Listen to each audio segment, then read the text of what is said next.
Good morning po. Shoutout po sa inyo lahat. Dugtungan lang natin guys yung mahalagang privacy dito kay Nita.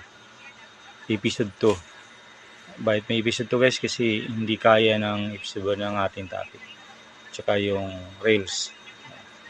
Ito guys yung isa din guys na dapat natin maging awareness o palaisipan na lahat ng kung meron man na sa privacy ba ng ibang tao ay dapat nagpapaalam at dapat hingi natin consent. For example guys, gumagawa tayo ng video tapos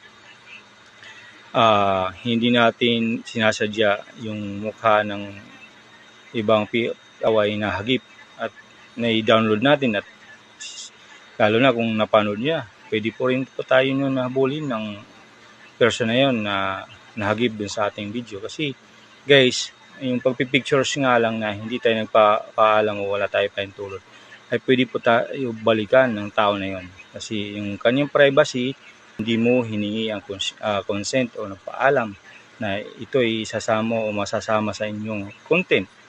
Yung kahalagahan guys, yung privacy dito kay Nita. Na dapat na kung mayroon tayong ng ibang tao, nilang privacy, ipaalam po natin. Hingi natin ng consent at sana aprobahan nila. Panoorin po ang video at maraming